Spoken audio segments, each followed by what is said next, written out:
Hey guys, and welcome back to another video, and welcome to a brand new video. In this one, we're going to be discussing a couple of things and 5 main things as to what you guys can do to essentially spice up and make Black Ops Cold War a bit more enjoyable at the moment. The way that Cold War is this year was very similar to what Modern Warfare was like last year, where we only get very little content here and there. We have very large dry spots pretty much most of the time throughout the life cycle of these seasons. It can get very tedious to play this game, especially for me, because my channel revolves around the latest Call of Duty, in this case Black Ops Cold War, and to jump on and record a video, it can be very unmotivating sometimes because there's just not much to do at all, and I'm trying my best to find out what the best content is, find out what I can be doing different, but there's not a whole lot in there. So these are 5 main tips for me that I take into my recording sessions and basically just take into my playtime with friends on my own, whatever it might be, to essentially enjoy the game a little bit more. Now, I've recently only started doing this, and as you can see, I'm only level 52 or something like that on this game, and for me, that's mad. I'm usually fully maxed out right now. I've usually got a whole battle pass finished. Everything is usually done,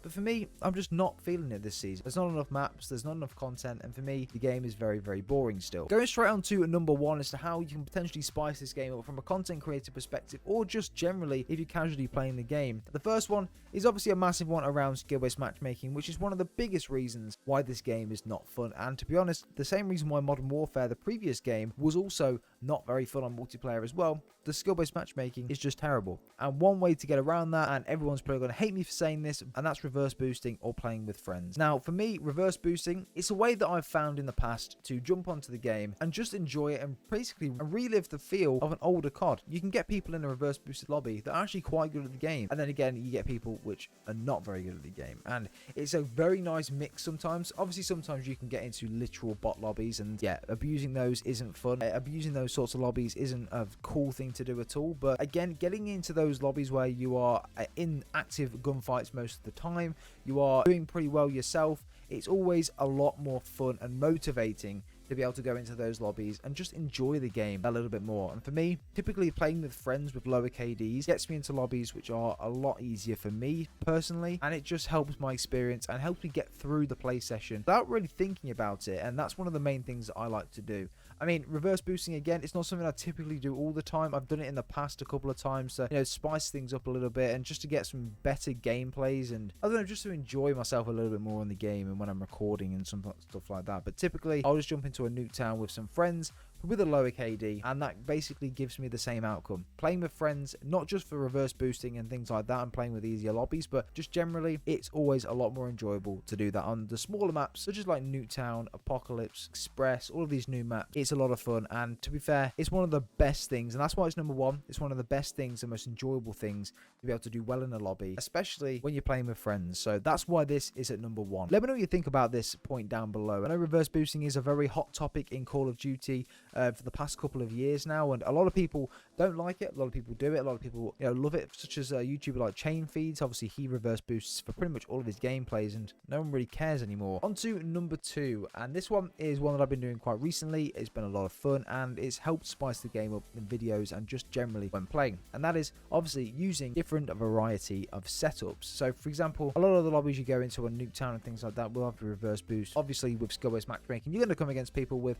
the sweatiest of the sweaty setups, and it's not always the best thing to get absolutely dicked by a FFAR or an XM4 in every match that you go into. So typically what I've been trying to do is just use different setups. Use the LMGs, use the TAC rifles, use a thermal sight here and there, use the slowest aim-in Barrett, use these different setups that are going to give me that little bit more of an edge, or that are going to effectively just give me more of a challenge. And I found doing that, it's actually pretty damn fun, and to be honest, I've used a lot of setups and attachments that I would never have typically used, and even to this day there's still a lot of setups and attachments that I haven't really used at all on Cold War just yet, and for me it's really helped spicing the game up a little bit and just basically going to these games and seeing what's good, seeing what's bad, what to avoid, what to typically use and think about using in the future when I'm doing my setup videos and just doing my videos in general. And yeah, I think that's a really good point. For example, sniping as well. Sniping on Cold War is so much fun, and the fact that we've only got 2 good snipers in that game is absolutely criminal,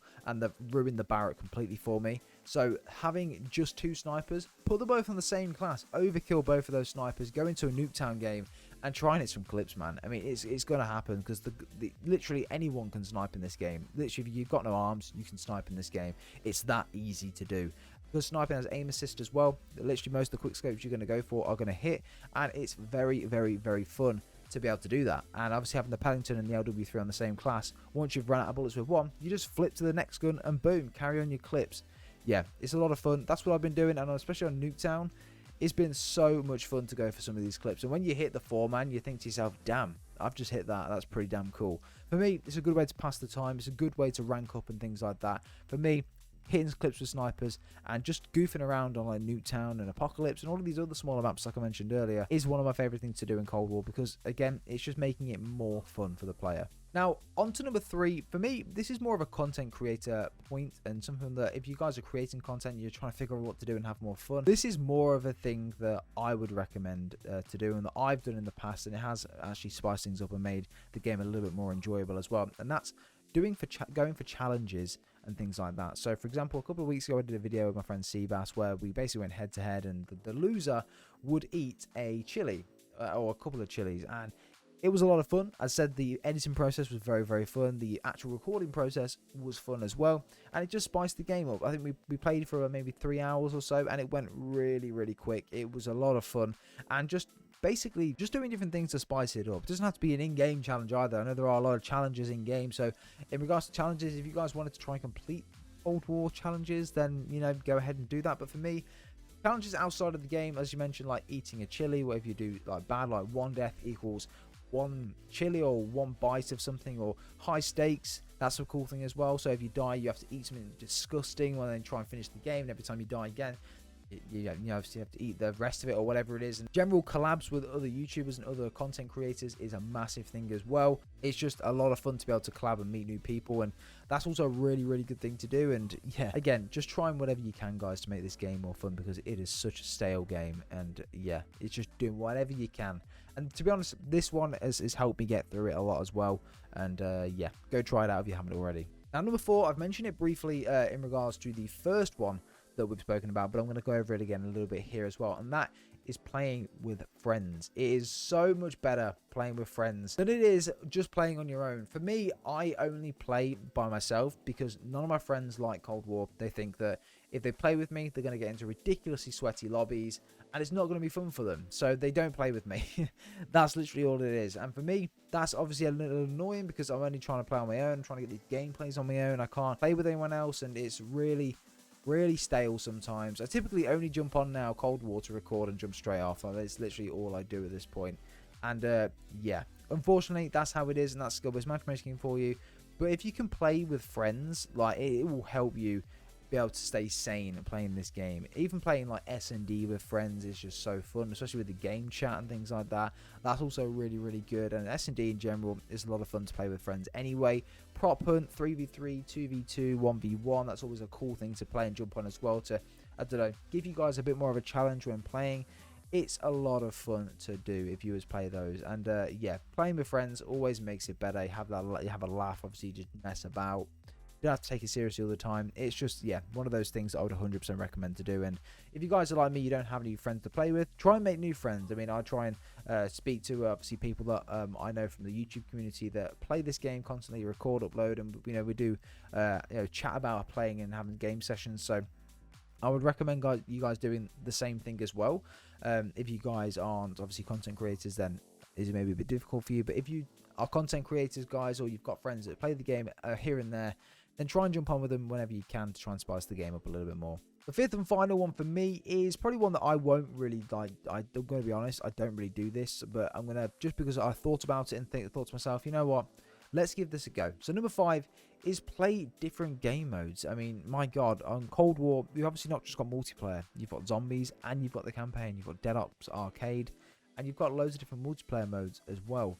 I'm heavily multiplayer. Like, I don't play zombies that much. I've played the campaign here and there, but I'm not completely like glued to the campaign, you know what I mean? So typically what I would do is just play multiplayer for the entire year, jump on zombies for a couple of times with my friends. Other than that, don't really play them. So what I'm probably going to do now, because I'm so bored of this game's multiplayer, maybe jump on some zombies and try and play that for a little bit. I think the zombies is a lot of fun, especially this time around. The machine is so good, and I've not even played the new Zombie Map 5 AC yet. I've seen loads of speedruns and stuff on it, but I've not played it. So again, something I'm probably going to jump on and do. May record it and upload it. I don't know, depends. But anyway, yeah, I need to do that as well, and I recommend you guys trying that too, especially even if you come from the zombie side of things as well. I feel like even if you're coming from the zombie side of things as well, I kind of feel like if you've not replayed multiplayer that much, try and take some of these tips into multiplayer and see if they, see if they help and see if you enjoy it a little bit more. Skill-based matchmaking put so many people off this game, and to be honest, it put a lot of people off Modern Warfare as well. And it's unfortunate that it's there, but we've got to make the best of a bad situation. And to be honest, if you've tried all of these points, guys, and none of them work, just don't play the game. Just don't play the game. I mean, I'm getting to the point now where I've literally just got to do it for YouTube. I'm trying to daily upload, and it's obviously very difficult to do, but it'll all work out in the end, hopefully, guys. But yeah, it was just a little video today. It's a bank holiday here in the UK, so it was just a shorter video to obviously try and keep the upload going. But yeah, I hope you guys have enjoyed. If you have, let me know what you think as well of the points. If you guys have got any additional points that you would add in order to try and make the game more enjoyable, then let me know in the comments. But guys, hope you have enjoyed. Subscribe if you guys are brand new, and like the video would be very, very appreciated. Without further ado, we'll see you in the next one.